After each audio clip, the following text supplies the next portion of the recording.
Hello and welcome to the New York Sports Show, your number one all in New York sport podcast covering NASCAR. I'm your host, Dominic Konowski.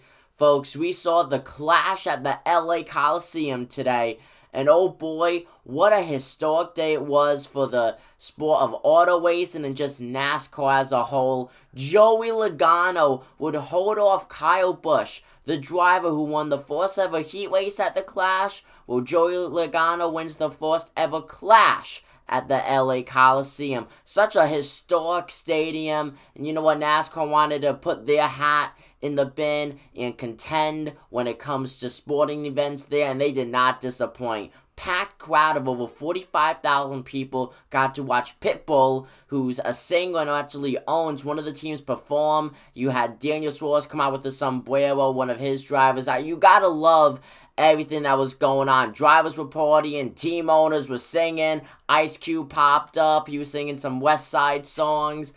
The whole, I would say, just theme. NASCAR's on the West Coast. Yes, they go on the West Coast several times over in the season, but the theme was just totally different. Drivers really embraced their backgrounds. NASCAR really embraced where they were geographically in the United States. It really was a great weekend. The heat races, especially the fourth one, did not disappoint. The fourth one, so many cautions. Ty Dillon went from the front to the back, to the front to the back, to the front, and then boom, he gets disqualified. He won the heat race, he got disqualified. Second time he was given a black flag, but that second time though led to the disqualification because that happened after the heat race was over. So Ryan Preece got the heat race win for Ware Racing.